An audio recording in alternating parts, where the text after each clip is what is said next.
Just saying that first, we made a promise yesterday to visit Iebc offices and have a meeting with the commissioners, although we passed the message through the media, and our explanation is simple, that we had already communicated to Iebc earlier in 4 letters which we made available to the media yesterday. Let it be very clear that we did not come here to Iebc in form of a demonstration or a protest, as some media houses have reported it.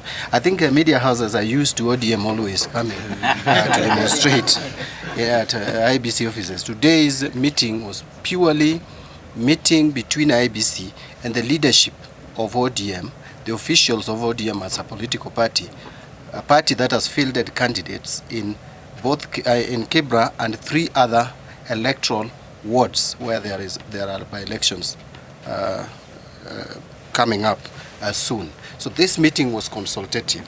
We had a number of issues, and first of all I want to thank the chairman and his team, including the 2 other commissioners and the CEO, for having a very, very cordial meeting.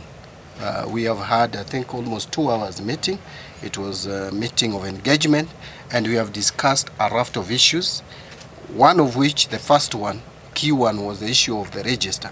And we have come out with the way forward. Actually, we expressed our concern to the Iebc because we had communicated to Iebc earlier on the issue of register, and we were not getting good response.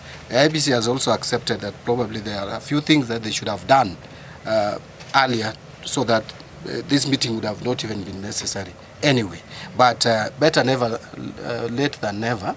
We are here, and we have agreed that the register for 2017 and the additional names, which are coming to about 333 new registered voters from 2017 to the time the registration of voters in Kibra was stopped legally, and then there were about 44 who transferred from outside to the constituency, and about 22 internal transfers from one polling station to the other. That information would be made available to us today, and not just us.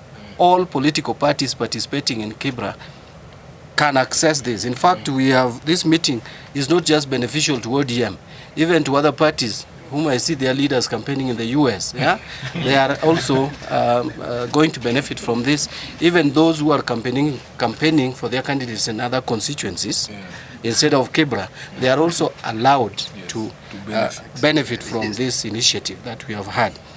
Then the final register, which is being verified and will be approved by, or certified, if I may use the right word, by Iebc, will be availed next week, 18th. As a party will pay for it, and we'll get that register. That is the assurance we've got from Iebc, and that register will be gazetted. Now, having addressed the register, we also talked about the electoral preparedness. I don't want to go into the details. I think the chairman, you have been very exhaustive on that matter. We also touched on issue of ICT. That again you have covered very well. The issue of polling stations, our concerns were that, one, there is no proper communication from Iebc to the voters regarding the change of polling stations for logistical reasons, and we have asked Iebc actually to make communication much better through maybe civic education. They have complained about resource constraints, but we have even suggested to them that they can also put banners indicating exactly where the polling stations have been transferred to assist the voters to understand early enough where they will be required to vote. The last issue that I think we have talked about is regarding the issues of electoral malpractice based on our statutes, the Elections Act, the Iebc Act, and even other political parties Act. We have complained about some politicians, political leaders, state officers using state resources, including state facilities, to campaign. Iebc has expressed that we have not complained officially, but we have also made it clear to them that we really don't have to complain. They have a duty as an institution tasked with the responsibility of ensuring the credibility of the electoral process to make sure that it is credible.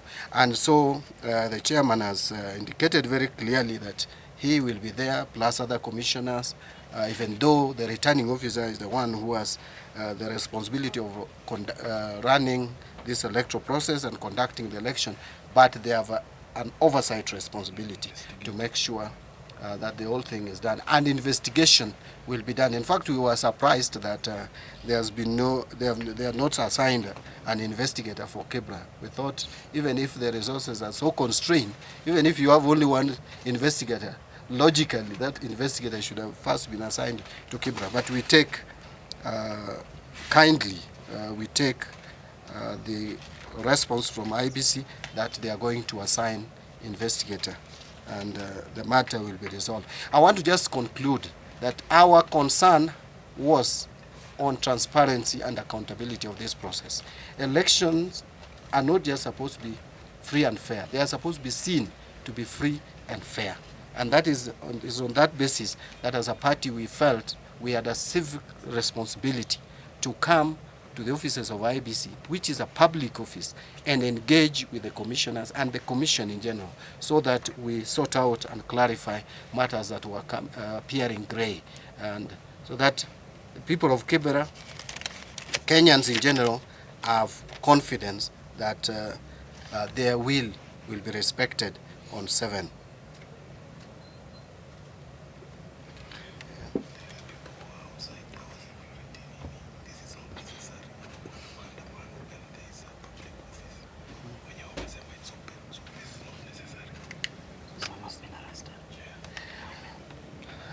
So finally, Chair, I've just been informed that some of our supporters, yes, who probably felt excited because we didn't invite anyone to accompany us, we are confident of coming here alone, but there is nothing that stops any Kenyan from coming to Iebc offices. I'm told they have been arrested. I don't know on what grounds. I don't think that is necessary. That needs to be sorted out. So those supporters are allowed to go and enjoy their life as normal Kenyans. They are where they are. Yes, you have.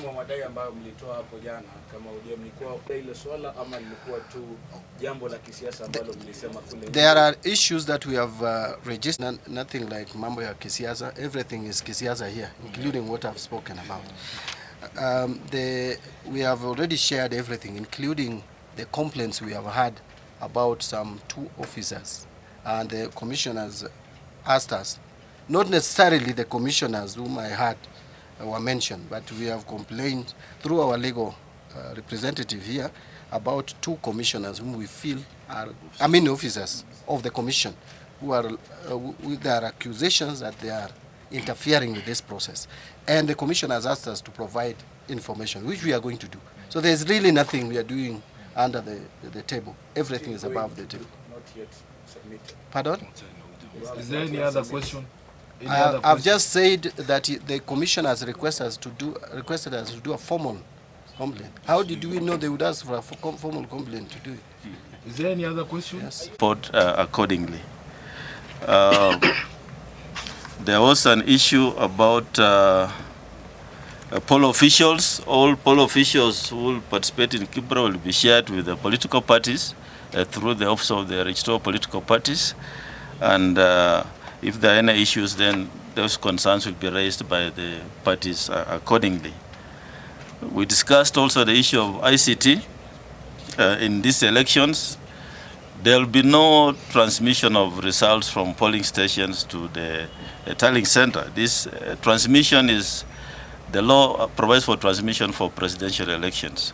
And so here the KIMS kits will be used only for verification and keeping the data for verification and identification.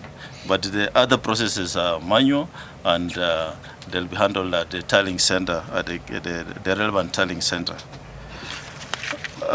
Those are the issues. And lastly, there was an issue about polling stations which may change. I think in terms of the school curriculum or programs, the returning officer, together with the directorate involved, will map out these areas if there are any changes so that the voters are informed in good time. and the relevant banners will be put in place so that the voters will know where to vote in good time. And this will be done as soon as possible. So those are the issues we have discussed. And the Chair, I want to now hand over to you if you have anything else to add. Thank you. That the Chair can answer. Well, the procurement is a process. I believe you all know for the Commission, procurement is entirely in the hands of the management. We have Director Procurement, very competent. We have Acting CEO leading the management team.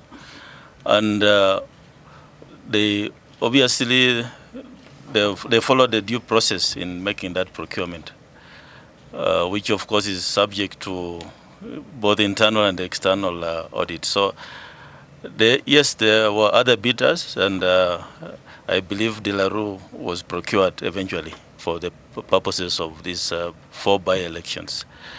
I just want to add that by procuring De La Rue, the Commission, compared to where we were getting ballot papers before, the Commission is actually saving taxpayer about 78% in terms of cost of elections. The cost of flying the ballot papers here, that's the freight, the cost of duty, the cost of sending people to verify or check. And when they travel, they go by air. They also have their paid per diems to go to foreign countries. So all those costs totaling up together, we are saving the taxpayer about 78% of the cost. And that is, I believe, the Commission in procuring De La Rue followed the due process. Thank you. Thank you. Chairman, also as you asked with regards to some of the officers being too cozy with some of the political parties or political players that are involved in the Kibra by. Internal as a commission, we have not received any complaints so far. It's only yesterday that we heard from the media, and today is when we have discussed. And I believe the party has said they're going to write to us. So when we receive the complaint, we shall address the issues. It's in the interest of the commission that the processes of elections, by-elections in Kibra and the forwards are conducted in a free, fair and transparent manner, and that Kenyans, the voters, should actually exercise their right without any hindrance or intimidation by anyone. Because it's not an election practice. Campaigning using state resources is. I don't understand the question. Displace the chair completely because this is Iebc, so he's the chair. If it was a meeting at Orange House or Chungwa House now, I would be chairing.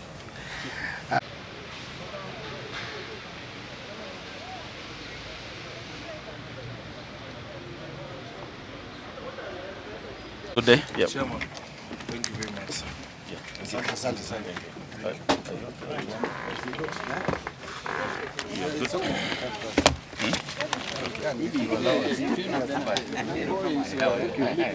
Yeah, you should ignore his questions. You know me, I've known this guy. I just ignore their questions.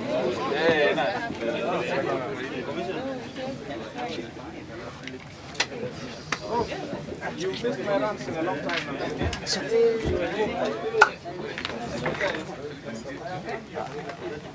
now.